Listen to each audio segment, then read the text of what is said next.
नमो सिद्धाणं नमो सिद्धाणं नमो आयर्याणं नमो आयर्याणं नमो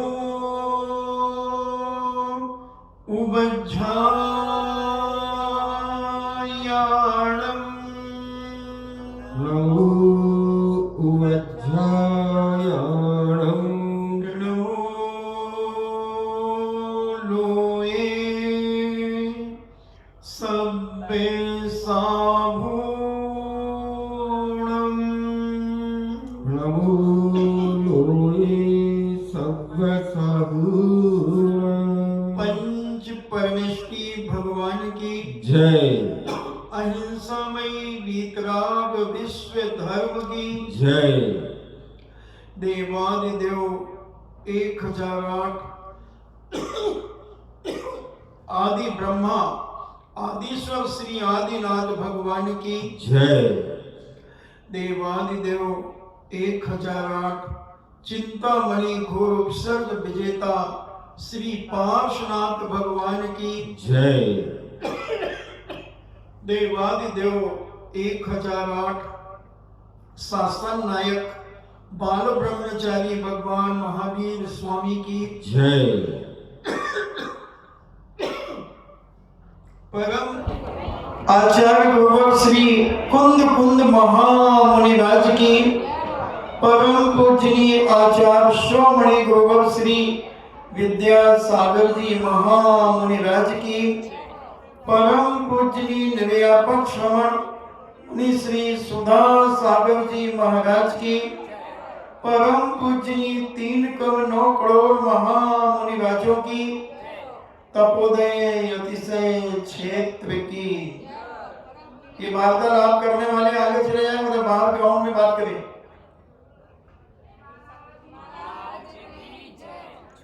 चर्चा चल रही है कि जब व्यक्ति का पुण्य चरम सीमा पर पहुंच जाता है तब वह जो सोचता है वह उसे प्राप्त होता रहता है, वो प्राप्त कर लेता है। बस मात्र उसकी पुण्य की शक्ति जब चरम सीमा पर पहुंचती है और जब पुण्य घटिया होता है, क्षीण होता है, तब वह कोशिश तो करता है मगर विफल हो जाता है, परेशान हो जाता है। एक ही पिता के 2 पुत्र, एक ही पिता के 2 पुत्र हैं, माताएं अनेक हैं मगर पिता एक है। कृष्ण जी की ही पत्नियां हैं सत्यभामा, कृष्ण की ही पटरानी है रुक्मणी, और दोनों का एक के विपुत्र प्रद्युम्न कुमार है रुक्मणी का, और दूसरी सत्यभामा का बेटा भानु कुमार है।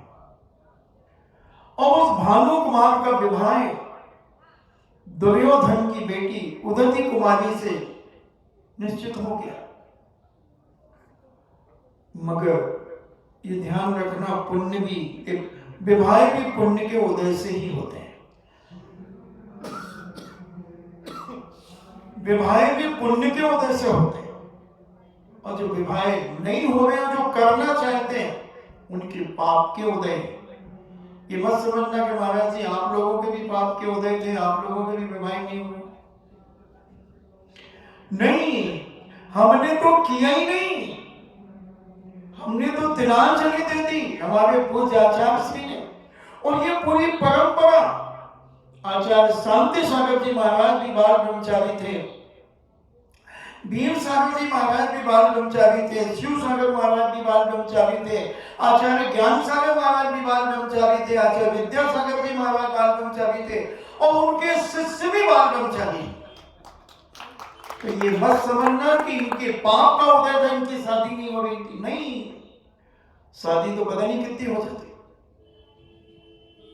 मगर करुणा ही नहीं थी, त्याग कर दिया था। इसलिए बंधु, ये सब चीजें जो प्राप्त होती हैं पुण्य से, और वही पुण्य एक ही पिता के दो बेटे, दोनों रानियां पटरानियां, मगर एक के बेटे का इतना पुण्य छीन हो रहा है और एक के बेटे का पुण्य दिन दूना रात चौगुना बढ़ रहा है। मात्र एक थोड़ा सा विघ्न आया जिसके जीवन में, मात्र एक थोड़ा सा विघ्न आया कि जिसने 6 दिन के बेटे का अपहरण हुआ, मां से वियोग हुआ, वो भी पूर्व जन्म में किया हुआ कर्म का फल। जब वह राजा मधु के रूप में था, तब उसने हेमवत राजा की पत्नी से इतना रागान्वित हो गया कि छल कपट के द्वारा उसने उसे अपने राजमहल में रख लिया। इसका विस्तार में 20-25 1-1.5 महीने से तुम्हें बता रहा। और रुक्मणी से वियोग क्यों हुआ इसका? कि उन्होंने एक मयूर के बच्चे को मां से अलग कर दिया था, यानी मयूरनी से उसके बच्चे को हटा दिया था, जिसके कारण इसे 16 साल तक अपने बेटे का वियोग सहन करना पड़ा। देखो ये कर्म की व्यवस्था। जिनके बच्चे गुम जाते हैं, बताते अभी एक 4 साल की एक बालिका का अपहरण हो गया, मिल गई। तो ऐसे अपहरण क्यों होते हैं? तुमने किसी का अपहरण किया हो, गर्भ में बच्चे क्यों मर जाते हैं? जन्म लेते ही बच्चे क्यों मर जाते हैं? किसी का गर्भपात क्यों हो जाता है? किसी के गर्भ में बच्चा नहीं रुकता क्यों? ये जैन दर्शन इन सब के समाधान देता है। मगर कोई पढ़ने वाला चाहिए ना। महाराज जी आप सुना दिया करो तो सुनने वाला भी चाहिए ना। अब मैं किस किस के घर जाऊं? मैं सोच रहा हूं कि वो थोड़े दिन बचे हैं तो सबके घरों में जाकर के उपदेश देना शुरू करता हूं। पहले ऐसा होता था कि जब मुनिराज आहार कर लेते थे तो उन्हें बिठाते थे और कहते थे महाराज परिवार को कुछ उपदेश दो। हमें तेजमल जी के यहाँ आहार हुआ तो तेजमल भी पाटा लेकर के आ गया। महाराज जी बैठो बैठो बैठो बैठो, परिवार के सब लोगों को आप उपदेश दो, समझाओ। तो हमें याद आ गया, अभी याद आया। सुबह तो मैं भूल गया, वहां से छोड़ के आया, भूल गया। मगर अभी प्रसंग आ गया कि ये कैसा पहले के लोग लालायित रहते थे प्रवचन सुनने के लिए, सारे कारोबार छोड़कर के दौड़ते थे।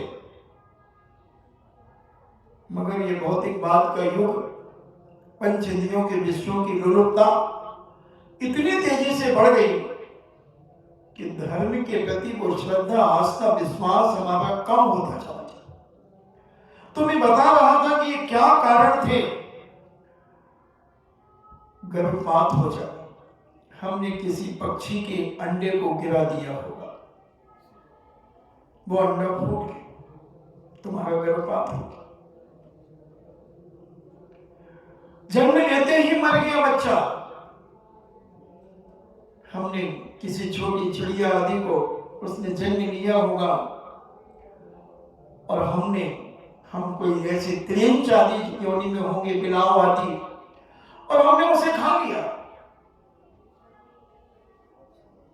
अनेक अनेक प्रकार के जीवन में कर्मों के उदय आते हैं और जैनाचार्यों ने इन सब चीजों के बारे में बड़े विस्तार से लिखा। पढ़ने वाला चाहिए, समझने वाला चाहिए। तो उन्होंने मयूर के बच्चे को जो मां से बिछोह किया था, उसका दुष्परिणाम कि वह 16 साल तक मां के वियोग में रहा। और प्रद्युम्न ने क्या किया था? पूर्व जन्म में मधु की पर्याय में, राजा मधु की पर्याय में अपने मित्र राजा हेमवत की पत्नी चंद्रप्रभा, उसका छल कपट से अपहरण कर लिया था।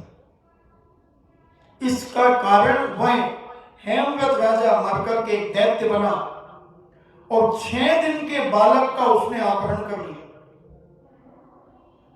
जो कुछ भी कष्ट तुम्हारे जीवन में आते हैं सब तुम्हारे किए हुए कर्म का ही फल है, और जो कुछ भी सुख तुम्हें मिलता है वो भी तुम्हारे जीवन में किए हुए पुण्य की क्रियाओं का फल है।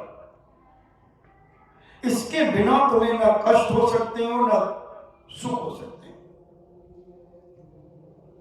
महाराज जी, हम तो इतने उत्साह के साथ पड़गाहन कर रहे हैं और सारे लोग उत्साह के साथ कर रहे थे, सबके यहां आहार क्यों नहीं हो रहे? मैं कल सबके यहां करा सकता हूं, सबके यहां करा सकता हूं कल। महाराज जी, करा तो आपकी बड़ी कृपा होगी। अपने अपने एक एक बेटों को दे दो।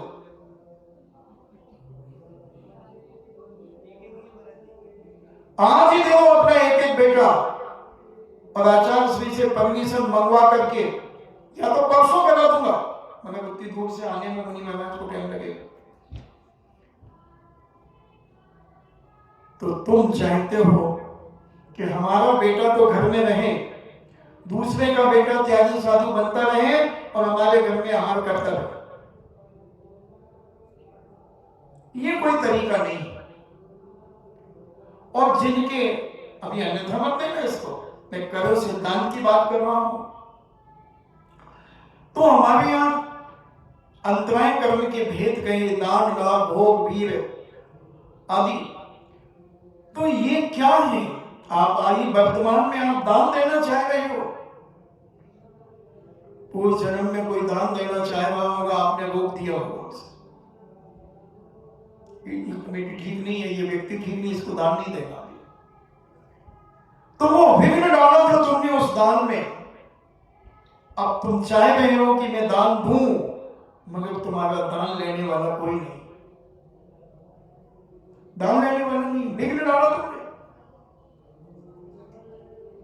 तो ये सारे के सारे कर्मों की व्यवस्था, जितना सूक्ष्म जैन दर्शन कर्म व्यवस्था करता है, कर्म की व्यवस्था बताता है, बनाता है, दुनिया का कोई भी दर्शन इतनी सूक्ष्म कर्म की व्यवस्था को नहीं जानता, ना वो कह पाता है।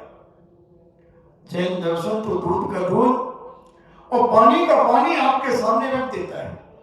अगर आपको धर्म के प्रति आस्था और विश्वास है तो कभी भी मन में संक्लेश परिणाम नहीं लाना, कसाय भाव नहीं लाना। एक घटना स्मरण में आ गई। मैं जब दीक्षा के पहले मैं भी यही सोचता था कि महाराज जी लोग अपने परिचित वालों के यहाँ जाते हैं। एक महाराज से मेरी बहस हो गई। हमने कहा आप तो उनके यहाँ जाते हो जो आपके कमरे में बैठ करके आपके भजन सुनते हैं, आप भजन सुनाते हो। तो बोले मिस्टर ऐसी बात नहीं है। तो हमने कहा हम तो देख ही नहीं इतने दिनों से, इतने महीनों से। हमने कहा 8 महीने हो गए शुद्ध भोजन करते हुए, चौका लगाते हुए। तो उन्होंने फिर मुझे व्यंग्य में कहा कि हाँ, भगवान महावीर स्वामी भी अपनी मौसी के यहाँ गए थे। मैंने कहा मैं भी जानता हूं, ये व्यंग्य करना तो मैं भी जानता हूं। फिर उन्होंने कहा मिस्टर तुमने भी तो व्रत लिया है। मैंने कहा लिया। तो मैं देखूंगा तुम किसके यहाँ जाते हो। मैंने देख लेना, तुम्हारे जैसे नहीं कर। काफी बहस हो गई। और जब मेरी दीक्षा हुई उसके पहले इतने लोग मेरे परिचित थे और प्रॉमिस किए हुए थे लोग, देखो भैया दीक्षा के बाद पहला हार हमारे यहाँ, देखो भैया हमारे यहाँ, देखो भैया हमारे यहाँ। मेरठ के, दिल्ली के, बड़ौद के, पता नहीं कहां कहां के लोग। मैंने कहा हाँ, और दीक्षा हो गई। और 11 फरवरी को जब हम आहार के लिए उतरे, यहां तक कि लोगों ने बड़े बड़े साधु मुनिराजों को नहीं पढ़ाया कि नए महाराज पढ़ाऊंगा, नए आदिकाओं को पढ़ाऊंगा। एक भाई बहन करते गए। और हम उस समय 70 चौके लगे थे और पिछली शायद 36 के करीब थी। या 46 थी, ऐसा कुछ। और हम चलते गए चलते गए चलते गए, सबको देखता जा रहा हूं, और न जाने दो बुजुर्ग, एक बूढ़ी माँ और एक बूढ़ा व्यक्ति, उनके सामने मेरे पैर रुक गए। ऊपर उनका चौका लगा था श्री नैनागिरी जी क्षेत्र पे। मैं ऊपर गया, पैर धोए, वो बात मेरे दिमाग में गूंज गई। मैंने कहा महाराज से मैंने बहस की थी, कितने लोगों से मेरे वादे थे, और मैं कहां आकर के खड़ा हो गया। उसी दिन मन में आया, दाने दाने में लिखा है खाने वाले का नाम। जब तक तुम्हारा पुण्य नहीं होगा, तुम्हारे लाभांतराय दानांतराय कर्म का क्षोभम जब तक नहीं होगा, और लेने वाले का तुम्हारा दान का लाभांतराय कर्म का जब तक क्षोभम नहीं होगा, तुम ना दे सकते हो और ना वो ले सकता है। तुम देना भी चाहते हो और तुम देना चाहते हो, वो लेना भी चाहता है, मगर कर्म बीच में आता है तो बालचंद जी आ जाते हैं, जीवराज आ जाते हैं। 32 पॉइंट हैं जिनके कारण साधु अंतराय करता है, भोजन छोड़ता है। इसलिए अगर अपने मन में हम बैठे बैठे बांधते रहते हैं, कुछ लोगों का एक ही काम है, अभी मंदिरों में चल रही होगी चर्चा गांव में, भाई माँ तो चालू बारात टूटी जाएगी, ऊपर जाए भाई माँ कट जाए। बिल्कुल 100% अभी जाके देख लो, अगर मंदिर खुला होगा अभी 10-20 बुजुर्ग माताएं बैठ करके कर रही होगी, कटेंगे आज बड़ा महाराज कट गया, बंटवारे को तो जाए भाई, वो तो जाएंगे। ये देखो पूरा परिवार लागू 18 महीने 19 महीने हो गया, सारे लोग जाए भाई, ना कटे आए, मगर जाने को नहीं महाराज। अनेक प्रकार की चर्चाएं चल रही होंगी, और अगर उनके मन में पाप भाव करके ये चर्चा कर रहे होंगे तो महान कर्म बंद कर रहे होंगे। ऐसे निधक निकाचित कर्म बनेंगे, ये बिना फल दिए हुए नहीं जाएंगे, नहीं जाएंगे। मगर हम सोच नहीं पाते, हम इतने अज्ञानता में उतर जाते हैं कि हम साधु के ऊपर भी उंगली उठा देते हैं। तो भगवान महावीर पर भी उठाओ कि वो अपनी मौसी चंदन वाला के हम गए थे, क्या तीर्थन का पक्षपात कर सकते हैं?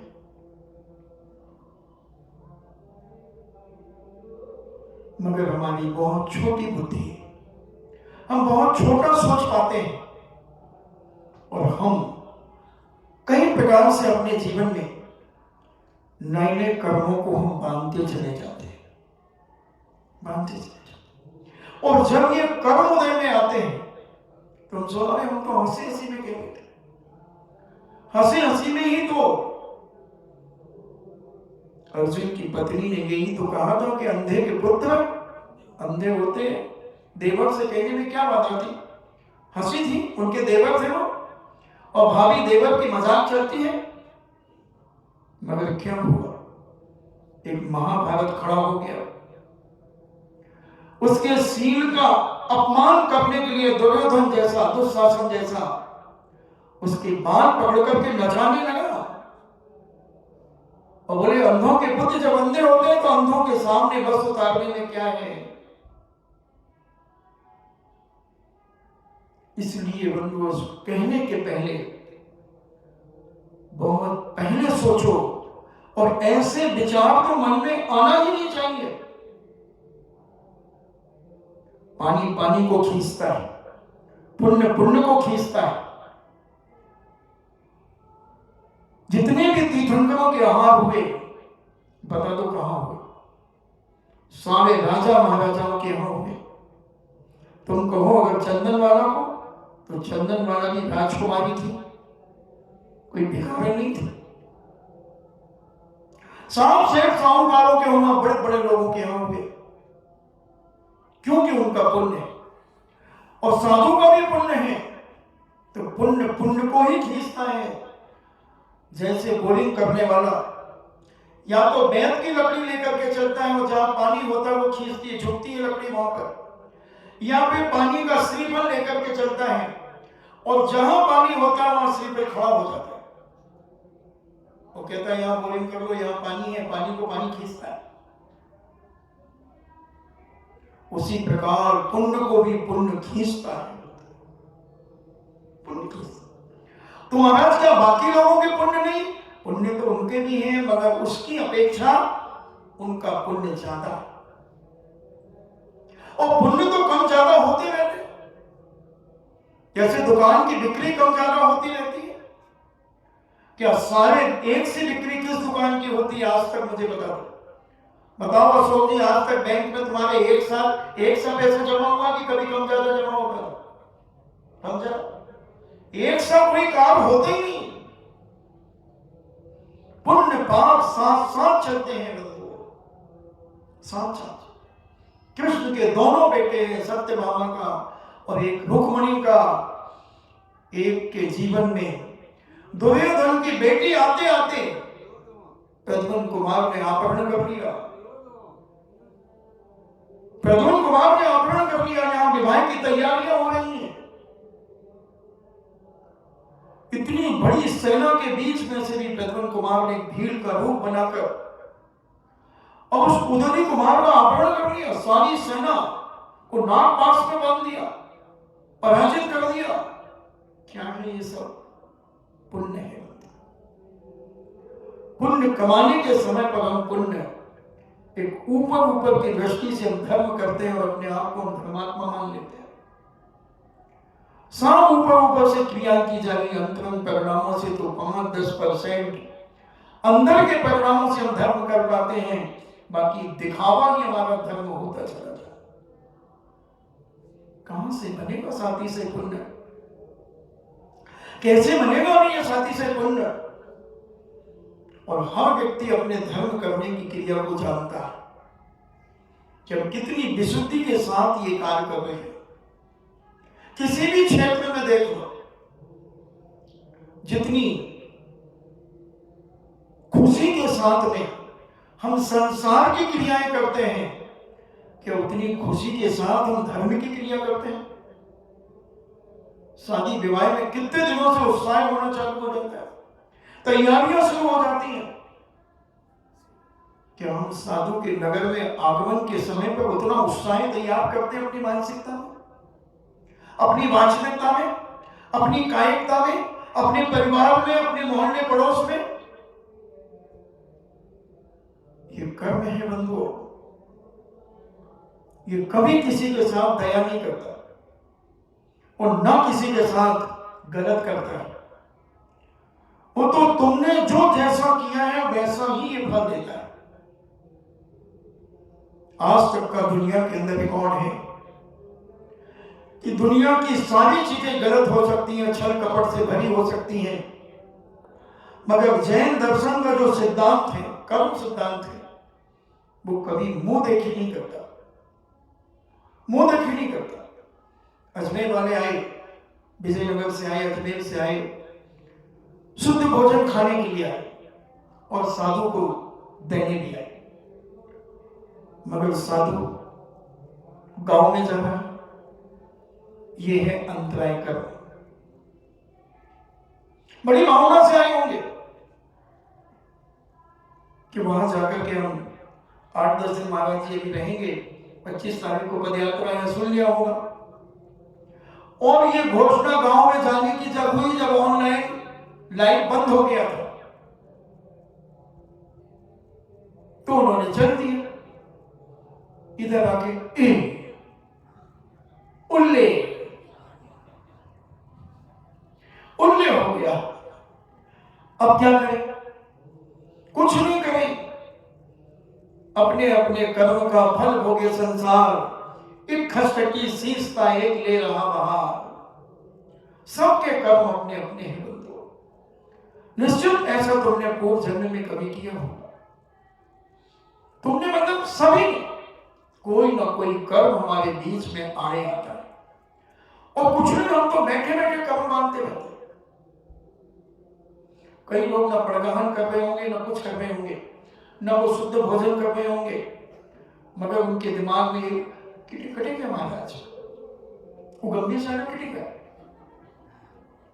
वो शांति बाई के हाँ भाई जाए तो शांति बाई बटी तो मैंने 9-10 महीना हो गया, ठीक है बात जाए भाई, ताकि बीन के माँ के कौन ऊपर ना हो, ऊपर ना हो। अब तेरी धारणा है कि नहीं होगा। 90% आदमी यही कहते हमारे तो मुश्किल है, नहीं होगा। तो आप जाती वही भावना जैसी, अब एक गर्व से कहो कि आज मेरे यहां ही हार होगा, दुनिया पलट जाए तो 100 बार पलट जाए, मगर मेरे यहां ही होगा। बनाओ तो तुम अंदर से विशुद्धि। एक पपोरा की घटना है 1986 की। एक भाई नाम नहीं बता रहा, क्षेत्र का नाम तो बता दिया। एक व्यक्ति बहुत मुंह लगा था मेरी उस समय भी दीक्षा नहीं थी, मेरा भी चौका लग रहा था। वो कहता भैया आज किसी को पढ़वाऊंगा। मैंने कहा तेरे मुंह में घी सकता, पढ़वा बहुत अच्छी बात है। और क्या उसका पुण्य, उसने आचार्य को पढ़वा लिया, आचार्य को पढ़वा लिया, पढ़वान हो गया, एक परिक्रमा लगा दी। वो मजाकिया बहुत था और रोज मेरे पैर छूता था, सुबह उठ करके आता था पैर छूता, वो मजाक भी बहुत करता। और जैसे ही एक परिक्रमा लगी और अगला मूंछों पे पांव देता है, परिक्रमा लगाते मुझे, और आचार्य जी तो ऐसे नीचे से करेंगे तो उन्हें यूं देख लिया। तो दूसरी परिक्रमा पूरी नहीं हुआ, वो बीच में से निकल गए और 150 चौकी लग रही थी, खलबली मछली पूरे में। फिर मेरे स्वामी नमोस्तु नमोस्तु, और कुछ योग संयोग ऐसा बना कि वो हमारे सामने खड़े हो गए। हमने पढ़ लिया, अपन ने कहा अपन को ये गलती नहीं करना, ये मगर इसको ईंट का जवाब पत्थर से तो देना। और 3 परिक्रमा लगाई, नमोस्तु किया, शुद्धि बोली, आचार्य से चलने लगे और हम पीछे हो। और वो उसकी आंखों से आंसू टप टप होने वाले थे, उसने मूंछ मोड़ी थी तो हमने यूं किया और हम मुस्कुराते हुए चले गए। वो बहुत रोया, जिसके यहां से आचार्य श्री लौट जाए, या अल्लाह उसका तो हल्ला पूरे नगर में क्या पूरी दुनिया में हो जाए। और आहार के बाद वो फूट फूट करके रोया आचार्य के पास आकर। आचार्य ने कहा कि तुम्हारी न मन शुद्धि थी न काय शुद्धि थी, और तुम्हारी वचन शुद्धि भी नहीं थी, तो मूंछ मोड़ रही थी। बोले बाबा जी गलती हो गई, प्रायश्चित। आचार्य का यही प्रायश्चित है कि मैं तुम्हारे यहां से लौट गया। अब मैं जब जाता था आचार्य के पास से, जब सारे लोग चले जाते थे और आचार्य जब नमोशंकर करके सामायिक पे बैठते थे, मैं अंत में नमोस्तु करके पसीना सीना पहुंच करके आता था। गर्मी का समय था शायद। फिर मैंने कहा महाराज जी मुझसे भी एक गलती हो गई। क्या? मैंने कहा महाराज जी उन्होंने मूंछ मोड़ी थी ना, तो मैंने ये आँख की भौं मोड़ी थी, गड़बड़ है तुम्हारा। तो मैंने कहा महाराज जी प्रायश्चित दे।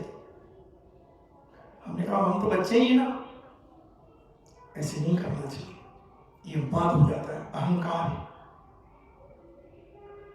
तो पुण्य उसका भी था, मगर वेग आ गया, और उस समय जब प्रगाहन हुआ तो पुण्य हमारा कम था, उसका विशेष था,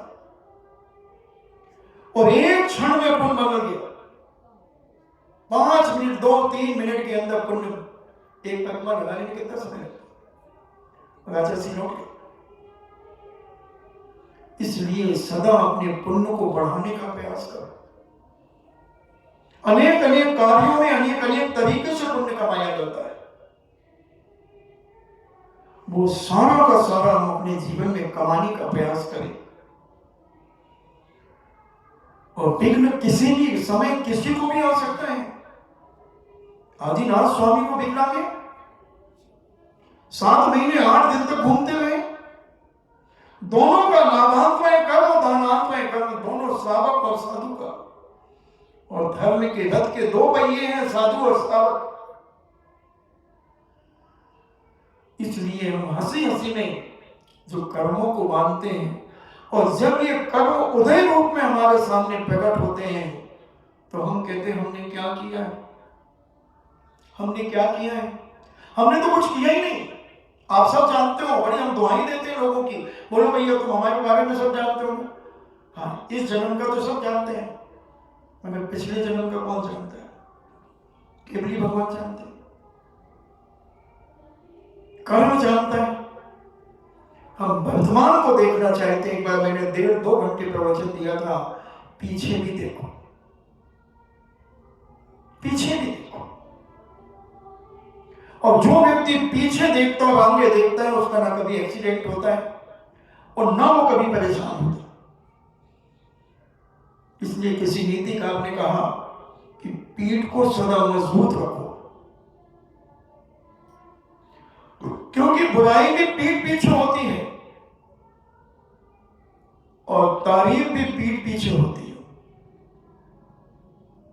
अगर तुम्हारी पीठ मजबूत रही तो तुम दोनों को सहन कर लोगे, और पीठ अगर तुम्हारी कमजोर रही तो तुम दुखी हो जाओगे या अहंकार में चढ़ जाओगे और अपने जीवन का विनाश करोगे। इसलिए इस धर्म के मर्म को समझना चाहिए, और जब तक हम रहस्यों को नहीं समझेंगे, ऊपर ऊपर से हम काम करेंगे, तो बंधुओं को चीज तुम्हें नहीं मिल पाएगी जो मिलना चाहिए। और एक व्यक्ति भले उसके यहां साधु नहीं आया, जितने दिन भी साधु नगर में रहे और उसके चौके पे नहीं आए, उसने प्रतिदिन पड़गाहन किया और रोज प्रातः काल उठकर के एक ही भावना भाता है कि हे भगवान, 3 करोड़ 9 करोड़ मुनिराजों में जो भी साधु संत त्यागी व्यक्ति आहार लेते हैं, उन सबका आहार निरंतर आए, उनका आहार शांतिपूर्वक हो। उसके यहां साधु नहीं आया, उसने पूरे आहार दान का पुण्य कमा लिया। और हो सकता है जिसके यहां आहार हुआ है उसने उतना पुण्य नहीं कमाया हो, और जिसके यहां आहार नहीं हुआ उसने उतना पुण्य कमा लिया, क्योंकि उसकी भावना है कि साधु कहीं भी जाए मगर निरंतर आहार, निरंतर आहार। क्या किया था? एक सूकर, एक न्यूला, गिलेनी, बंदर आदि पशुओं में परिवर्तन हो सकता है। उन्होंने आहार ही तो देखा था। पूज्य जिनसेन स्वामी ने आदि पुराण के अंदर लिखा कि उन त्रियंचों ने आहार देखा और भावना बातें, काश मैं मनुष्य होता तो मैं भी आहार देता। अपनी आयु पूर्ण करके मरण को प्राप्त हुए और भोग भूमि में जाकर के उन्होंने जन्म लिया। अपनी भावनाओं, क्रियाओं के साथ में भावनाएं पवित्र रखो। हम क्रिया तो बहुत करते हैं, मगर भावनाएं और शुद्धिकरण का अभाव होने के कारण हम विफल हो जाते हैं, हम सफल नहीं हो पाते। जो भी काम करो बहुत श्रद्धा के साथ करो, बहुत विशुद्धि के साथ करो, समर्पण के साथ करो, और परिणामों को इतना निर्मल करके रखो, इतना निर्मल कि वह तुम्हारे जीवन में कार्य में सफलता न मिलने के बाद भी तुम्हें अपार पुण्य का बंध करा दे, अपार पुण्य का बंध करा दे। मगर महाराज इतना संतोष कहां होता है? किसी का नाम संतोष हो कि संतोष भाई से पूछ लो कि संतोष कहां होता है। संतोष तो तुम्हारे अंदर होना चाहिए, और सबसे बड़ा धन संतोष धन माना गया है। तो हम अपने जीवन में बैठे बैठे कर्म मानते रहते हैं। एक बैनाला जी ने, रतनलाल जी बैनाला जी ने एक घटना सुनाई थी आगरा की, कि महाराज जी हमारे आगरा में एक ऐसा बदमाश था कि जो दिन भर में 32 लोगों को मारता था। कभी जानवर को चाकू मार देगा, किसी को थप्पड़ मार देगा, गिन करके 32 लोगों को मारता था। उसका नियम था। कई रिपोर्टें जब उसकी गई तो पुलिस ने उसे बंद कर दी। और उसका नियम था कि जब तक 32 को नहीं मार लेगा वो खाना नहीं खाएगा, भोजन नहीं करेगा। तो एसपी डीएसपी आदि ने कहा कि इसको अरेस्ट करो और उसको पकड़ लिया और थाने में बंद कर दिया। मुझे इसको 24 घंटे तो अब यहीं रखो, देखते हैं क्या करता है। वो थाने में आ गया, भोजन का समय आया, भोजन की थाली आई जब, तो उसने भोजन कर लिया। तो टीआई कहते हैं तूने भोजन कैसे कर लिया, तू तो 32 को रोज मारता ना। बोले मैंने मार दिया। क्या बात कर, किसको मारा? जेल से कब निकला तू थाने से? बोले मैंने मार दिया। ऐसे थोड़ी तो नियम का पक्का हूं। बोले मारा कैसे तूने? कहां है जो उनकी जिनको मारा? बोले ये पड़े। वो अपने से ऐसे हाथ मारते ना, गर्मी में पसीना आता तो मैल निकलता है, तो ऐसी बत्तियां बना बना करके उसने ऐसी चिपकाई और एक लकड़ी से ये ले, किसी का भी नाम लेकर के उसकी गर्दन काट दी उस मैल की बत्ती की। किसी को कुछ कर दिया, बोले देख लो गिन लो, ये 32 पड़ी है, मैंने मार दिया। तो ऐसे ही हम बैठे बैठे क्या क्या नहीं करते रहते। एक बहुत पहले मैंने 17-18 महीने पहले घटना सुनाई थी। एक मासूम उपवासी मुनिराज ध्यान में बैठे हैं, समाधि चल रही है। बहुत बड़ा संघ, सारे साधु महाराज उनकी समाधि में सहयोग दे रहे हैं। बिल्कुल वातावरण शांत है, पवित्र है। मुनिराज बिल्कुल भीड़ सीधी किए हुए, हाथ के ऊपर हाथ रख करके नासा दृष्टि किए हुए ध्यान में बैठे, ध्यान में बैठे। और उसी समय किसी ने एक खरबूजा चढ़ाया, उसकी सुरभि, उसकी सुगंधि उनकी नासिका में गई। महाराज के मन में आया काश मैं आहारचर्या पे कल उठता तो मैं ये खरबूजा खाता, और समाधि हो गई। पूरा संघ लाश से भर गया कि मासूम उपवासी मुनिराज की समाधि हो गई। गुरु महाराज अपने ज्ञान से जानिए कि महाराज कहां थे। गुरु महाराज ने स्वर्ग को छान मारा, सब जगह छान मारा, महाराज नहीं मिले। अंत में जब त्रस्त पर्याय में उन्होंने देखा, विकलत्व में देखा, तो उस खरबूजे में वो लट बन गया। बोले ये है महाराज। बोले ऐसा क्यों हुआ? उनकी रीढ़ की हड्डी तो कभी झुकी नहीं, बिल्कुल सीधे बैठे हुए, एक माह तक चारों प्रकार के आहारों का त्याग कर दिया। मगर मन में क्या आ गया? मन में क्या आ गया? उसी समय आयु बंद हो गई। बन गए उस खरबूजा को फोड़ लो, फोड़ दिया, वो लट चल रही थी। इसलिए किसी ने कहा मन की तरंगे मार ले, बस हो गया भजन, आदत बुरी सुधार ले, बस हो गया भजन। पर हम कहां सुधार पाते? महाराज जी जब आप सुनाते हो तो ऐसी ग्लानि होती है अपने आप में कि वाकई में मैं कितना पापी हूं। और जब खड़ा होता हूं चिन्मानी स्तुति करने के लिए तो आधा भूल जाता हूं कि आपने क्या कहा था। फिर यहां से जाकर के घर पहुंचता हूं और 25% भूल जाता हूं। फिर वहां घर में जब बैठता हूं लोगों के परिवार के साथ, क्या कहा? अरे भाई बहुत बढ़िया प्रवचन दिया, बहुत बढ़िया। क्या बोले? वो तो महाराज जाने, वो महाराज जाने, मगर बहुत बढ़िया दिया। और हम वही करते हैं जो हमने आज किया है, वही हम कल करते हैं। हमारे मन में निर्मलता नहीं आ पाती, पवित्रता नहीं आ पाती। इसलिए बार बार बार बार करने पर, सुनने पर, पढ़ने पर हम अपने आप को कुछ बदल पाएंगे। पूज्य आचार्य श्री हमेशा कहते हैं ज्यादा मत पढ़ो, ज्यादा बार पढ़ो। ज्यादा मत पढ़ो, ज्यादा बार पढ़ो। पूज्य आचार्य ज्ञान सागर जी महाराज ने सर्वार्थ सिद्धि ग्रंथराज को 108 बार पढ़ा। 108 बार उसी ग्रंथ को, उसी ग्रंथ को। उसी प्रकार हम जिनवाणी को बार बार समझ में नहीं आता, कोई बात नहीं। उसी ग्रंथ को जब तक तुम्हें समझ में नहीं आए, पढ़ते रहो एक ग्रंथ। और मैं दावा करता हूं जितने बार पढ़ोगे उतनी बार नया नया मिलेगा तुम्हें, उसमें उतना मिलेगा। आचार्यों की वाणी में बहुत रहस्य होते हैं। हम अपनी 1.5 पैसे की अकल से उन्हें सोचते हैं।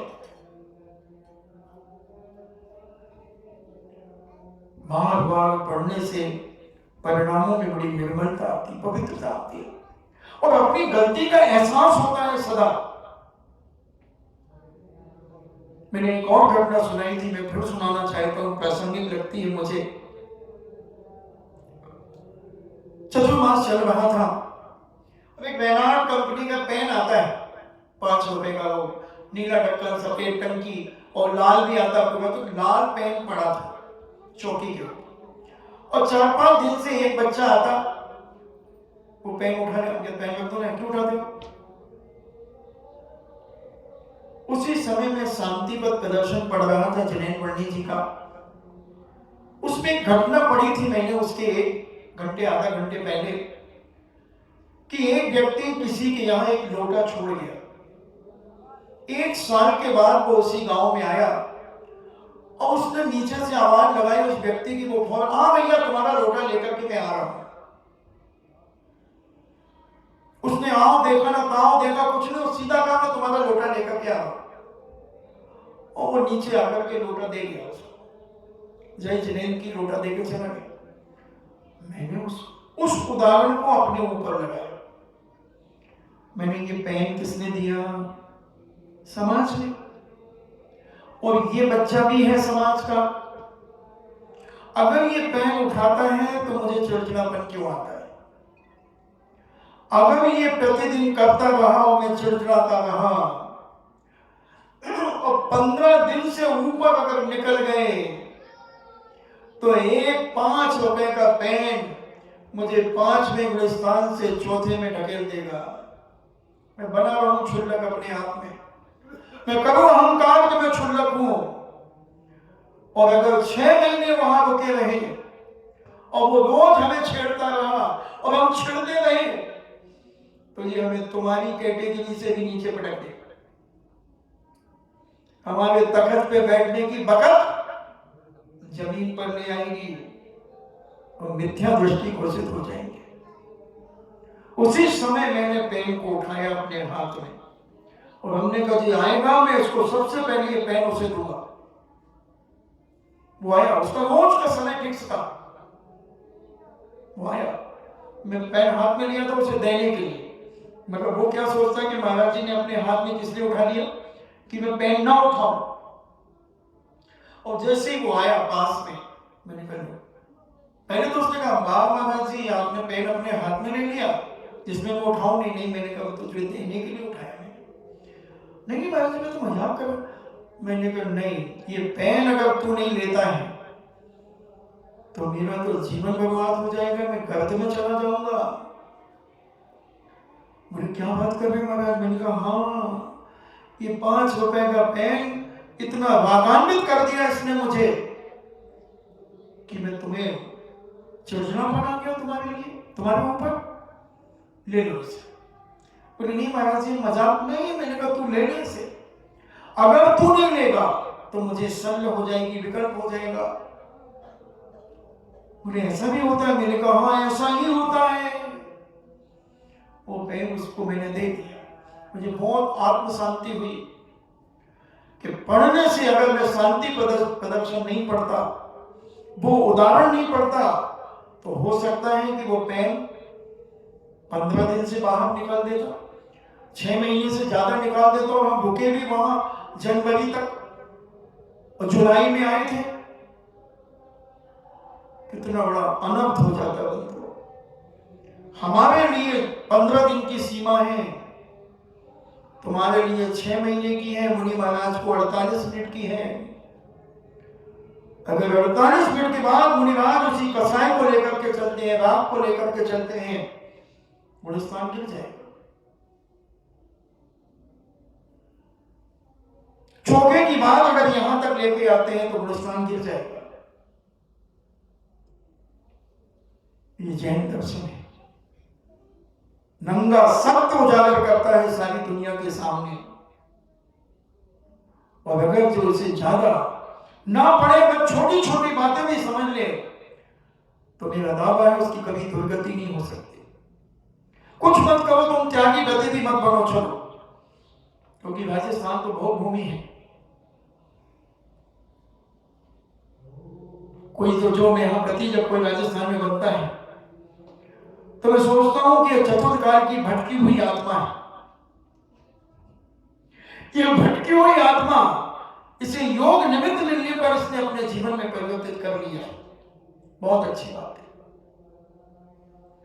तो मैं कहना चाहता हूं कि तुम भले त्यागी गति न बनो, संयमी न बनो, एलक छुल्लक अनिका छुल्लिका न बनो, मुनि महाराज न बनो, कोई बात नहीं, तुम्हारी शक्ति नहीं,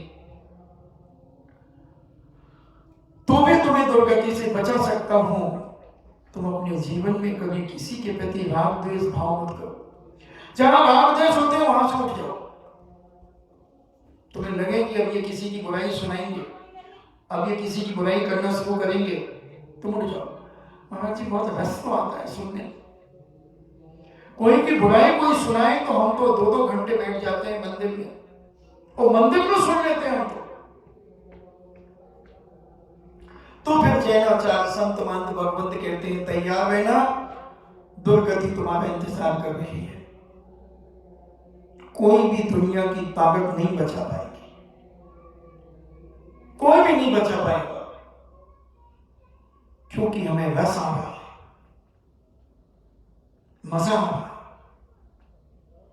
और कितना मजा आता है महाराज जी, तुम सुनते नहीं हो, अगर एक बार सुनने लगो ना तो तुम्हें भी मजा आ जाएगा। नहीं आएगा, क्योंकि हम जानते हैं इसके दुष्परिणाम क्या होते हैं, इससे क्या गति दुर्गति होती है वो हम जानते हैं। हमारे आचार से कभी किसी की बुराई नहीं सुनते, सुनाने का भी प्रयास करें तो एक बार तुमने एक लाइन बोली, चलो उठो यहां से, जी मैं कह रहा हूं ना, उठो। और अगर कोई ज्यादा करे, काल भक्षी कहीं के, तुम उठो यहां से, काल भक्षी हो, यानी समय खाने वाले हो। बचाओ अपने आप को, बचाओ। और अगर तुमने कुछ भी नहीं किया, इतना ही कर लिया कि तुम किसी से ना द्वेष करो ना राग, ठीक है, तात्कालिक अपनी बात को सुनी और निकाल दी, खत्म कर दी। और तुम्हें मालूम है कि मैं 4 सहेलियों को बड़ा मजा आता है, तो बैठेंगी बस भाई मैं जा रही हूँ, तो माना हाँ मेरी माना भी हो गई, आलोचना पाठ भी पढ़ लिया, सामायिक भी कर ली, अब मैं जा रही हूँ। बैठ थोड़ी बातचीत कर, नहीं भाई मुझे और काम है, झूठ बोल तो चलेगा, और सोना है तुम्हें जाकर के तो भी चलेगा, क्योंकि तुम पाप से बचने के लिए उठ रहे हो वहां से। क्योंकि जब अपन सुनेंगे तो अपने मन में भी कोई उसका प्रतिकार करने का भाव, या उसमें अपन को नमक मिर्ची मिलाने का भाव आएगा। हाँ मैं तो जानती हूँ ना, हाँ आएगा तुम्हारा बिना पहले से, तो तुम उसकी बंधक हो जाओगे। बचो, इनसे भी अगर बच गए तो भी तुम्हें कम से कम मनुष्य का न्याय पुनः मिल जाएगी, दुर्गति से बच जाओगे। परिणामों की निर्मलता, पवित्रता, जो भी काम करो अपनी शक्ति को न छुपाते हुए करो, और सफलता ना मिले तो उसमें राग द्वेष भाव न करो, दुखी नहीं हो। इतनी मेहनत करी भाई, बड़ी मुश्किल में तो सफाई करी कमरे की, ये सोफा सेट इधर किया उधर किया भाई, मगर महाराज कौन आए, अब मैं कहीं करूँ भाई, मैं तो पूरा प्रसाद किया भाई,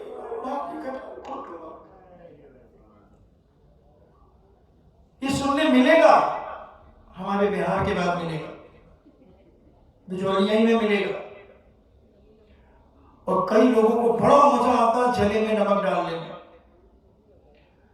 मालूम है कि उसके यहाँ नहीं हुआ है, कभी की कब हुआ,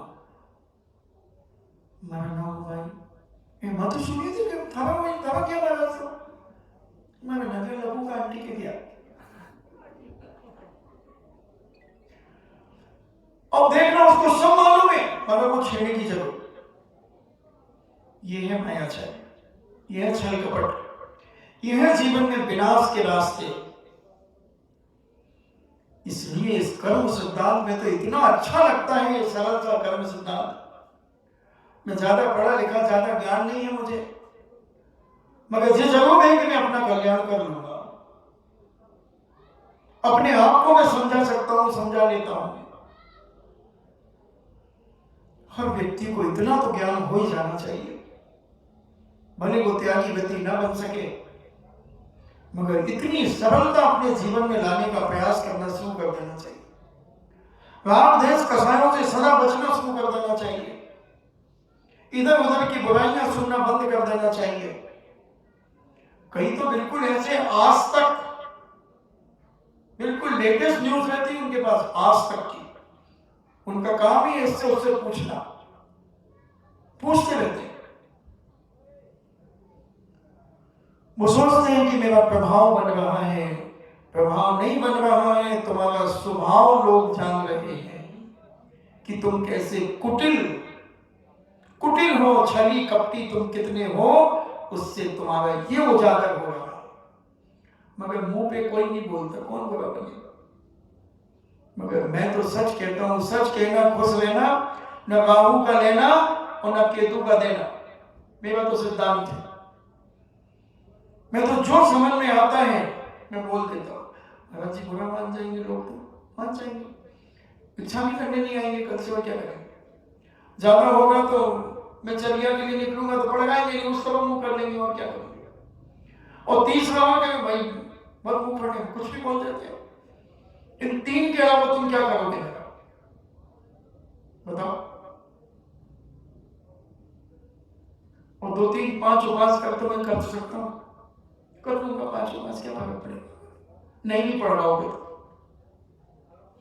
मगर सच कहना, खुश रहना, न राहु का लेना और न केतु का देना, मेरा सिद्धांत है। पचती नहीं मेरे पेट में कोई बात, और मैं रख लूं तो मैं गैस बनती है, इसलिए मैं कह ही देता हूं। कई बार तो रुकते रुकते आ जाती ध्यान, तो कह देता हूं।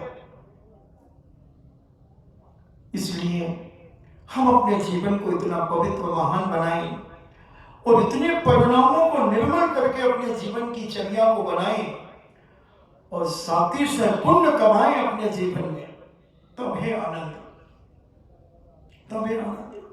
भगवान का पुण्य देखो, जहां जा रहा वहां से, जहां जा रहा वहां से।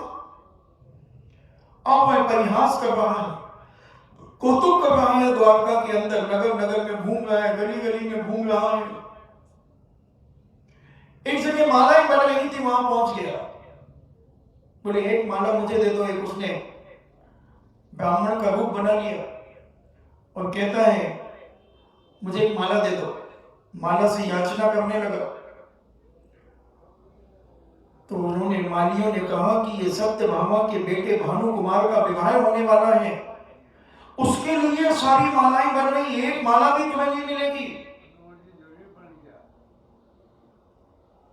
एक माला भी तुम्हें नहीं मिलेगी।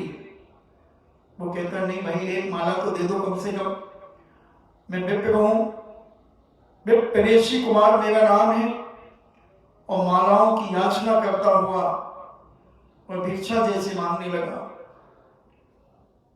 मुझे सत्यभामा के मंदिर में जाना है और तुम लोग मुझे एक पुष्प ही दे दो, फूल ही दे दो मुझे, जिससे मुझे वहां प्रवेश में सुविधा होगी, कि लोग मुझे जाने देंगे, मगर मालियों ने बताया कि हे विप्रदेव, ये पुष्प मालाएं महारानी के पुत्र भानु कुमार के विवाह के लिए प्रस्तुत हो रही हैं, तैयार हो रही हैं, इनमें एक भी पुष्प तुम्हें नहीं दिया जाएगा। तब कुमार ने भानु कुमार के विवाह के लिए ये बात सुनकर के प्रद्युम्न कुमार ने उन पुष्पों का स्पर्श किया, जिससे वो सुगंधित पुष्प आक के फूल के समान हो गए। आंकड़े का फूल होता ना, 3 पत्तों का, उसके जैसे वो मालाएं हो गई, वो फूल हो गए। खुशबू सुगंधी सब खत्म हो गई, चंपा चमेली आदि गुलाब के जो फूल थे वो आंकड़े के फूल के समान हो गए, उनकी खुशबू खत्म कर दी उसने, आग के पत्तों में परिवर्तित हो गए। इस प्रकार प्रद्युम्न कुमार का कौतुक करते हुए वो आगे बढ़ते चले गए, विचित्र विचित्र कौतुक करते रहे। उत्तम कोटि की वस्तु के स्थान पर निम्न कोटि की वस्तु कर देना उनका काम हो गया। पूरे नगर की वस्तुओं को उन्होंने बदल दिया। जैसे हाथी के स्थान पर गधा बना दिया, जहां हाथी खड़ा था और घोड़े को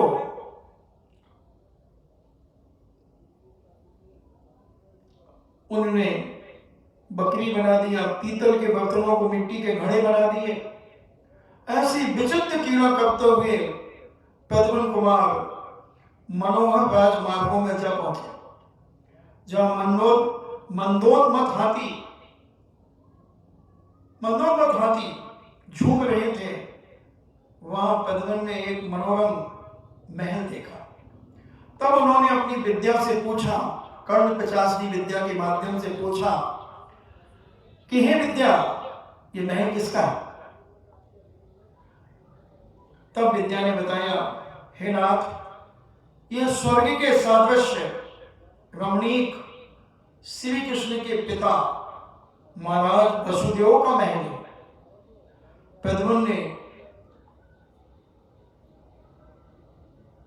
पुनः विद्या से पूछा कि उनकी रुचि किस ओर अधिक है।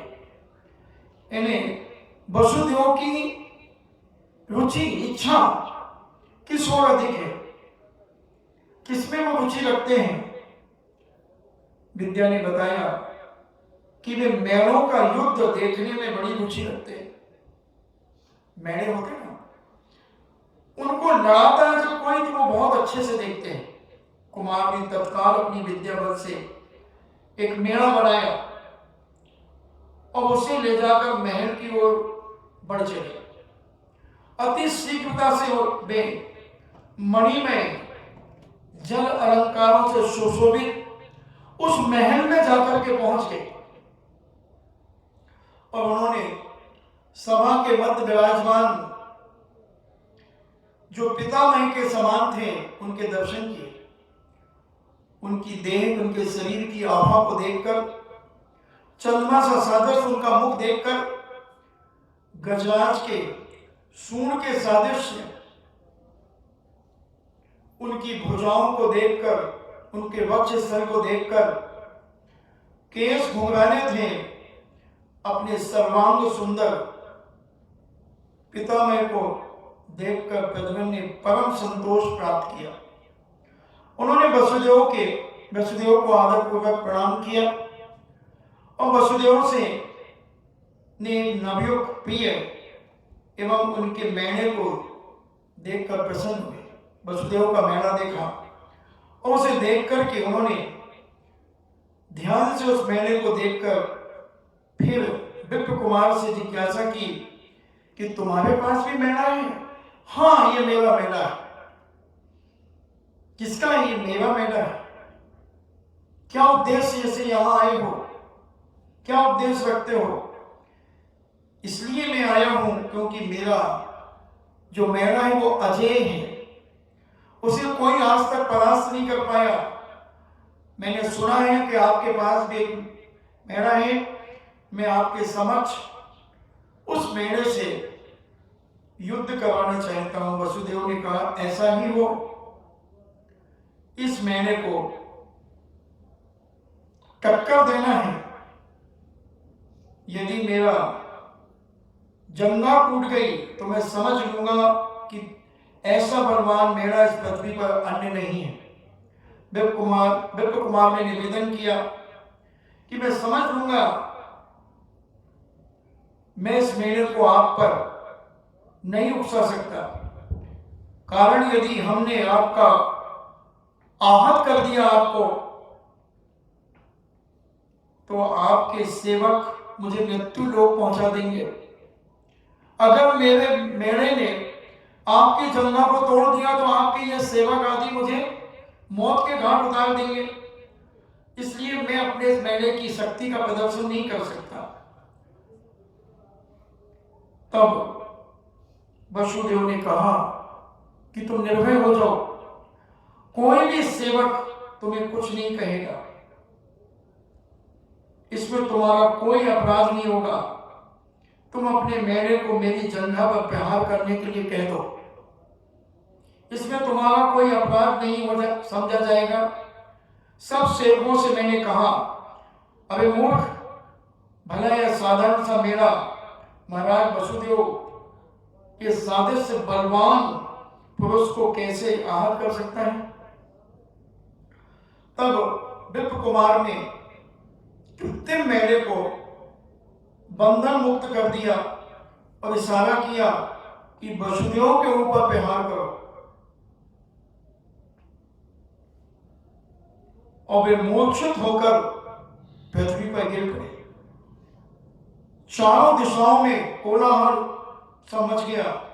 सेवकगण मलय अगरू चंदन आदि लेकर के आ गए, स्वामी का शीतोपचार करने के लिए तैयार हो गए। पितामह को भी प्रद्युम्न कुमार के मेढ़े के माध्यम से परास्त करा दिया गया। प्रद्युम्न कुमार का इतनी शक्ति, इतना पुण्य कि अपने दादा को भी उसने परास्त कर दिया। उनसे भी कौतुक कर रहा है। हर जगह बंधु जीवन में पुण्य ही काम आता है, और हम पुण्य कमाते कम हैं, वो खर्च ज्यादा करते हैं। इसलिए आमद कम खर्चा ज्यादा लक्षण है मिट जाने का। विचार करें, आपका समय हुआ, हम समझने की कोशिश करें अपने जीवन में, और चाहे एक दिन बैठ कर के कम से कम ये विचार किया करें कि हम कितना पुण्य कमाते हैं और खर्च कितना करते हैं। जितनी जितनी तुम्हारी मन की इच्छाएं पूरी हो रही हैं, इन सब में तुम्हारा पुण्य खर्च हो रहा है। महाराज कहते हैं कि तुम होटल में जाते हो और मीनू तुम्हारे सामने रख दिया जाता है, और तुम मीनू देखते हो, रसमलाई 1 प्लेट 100 रुपए की, गुलाब जामुन 1 प्लेट 150 रुपए की, सबकी लिस्ट देखते हो, फिर कहते क्या बनाए, अभी आते हैं। वो नौकर कहते साहब अभी आ रहा हूँ, साथी को ले आओ, क्योंकि आपके जेब में तो 50 ही रुपए थे, तो आप वापिस नहीं करें। तो आप होटलों में बहुत सोच समझ करके खर्च करते हो। उसी प्रकार अगर तुम अपने पुण्य का सोच समझ करके खर्च करने लगो तो तुम्हारा पुण्य बढ़ने लगेगा, स्टॉक होने लगेगा। मगर पूर्व जन्म का पुण्य हम ऐसे धड़ाधड़ खर्च कर रहे हैं, जो मन में आया वो हमने लिया, जो मन में आया वो हमने मंगाया, सब पुण्य खर्च हो रहा है। और आमदनी कम है, मैंने एक दिन उदाहरण दिया था कि 500 रुपए कमा लो और 600 का खर्च है, तो कितना भी पैसा तुम्हारा पास होगा, एक दिन तुम एल्यूमिनियम का कटोरा लेकर के घूमोगे। उसी प्रकार यहां लगाने में कि ताजा पुण्य, नया पुण्य कितना कमा रहे हो और खर्च कितना कर रहे हो, हर आवश्यकता तुम्हारी पूरी हो रही है, पुण्य खर्च होगा। विचार करना, इन्हीं मंगल भावना के साथ सबकी आत्मा परमात्मा बने। जिनवाणी स्तुति। जिन वाणी के ज्ञान से सूझे लोकालोक, सो वाणी मस्तके धरो सदा देत हूँ धोख। हे जिन वाणी भारती तो है जपो दिन रैन, जो तेरो शरणागहे सो पावे सुख चैन। देव भजो अरिहंत को गुरु सेवा निर्ग्रंथ, दया धर्म पालो सदा यही मोक्ष का पंथ। नमोगा।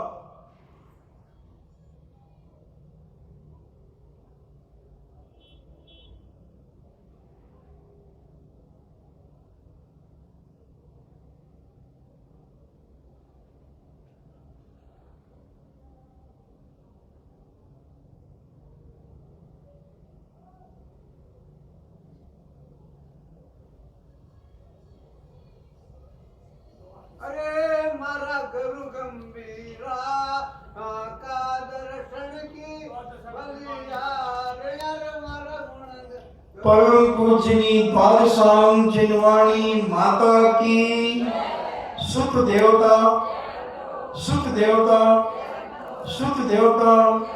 जैनम जेतु शासनम, जैनम जेतु शासनम, जैनम जेतु शासनम।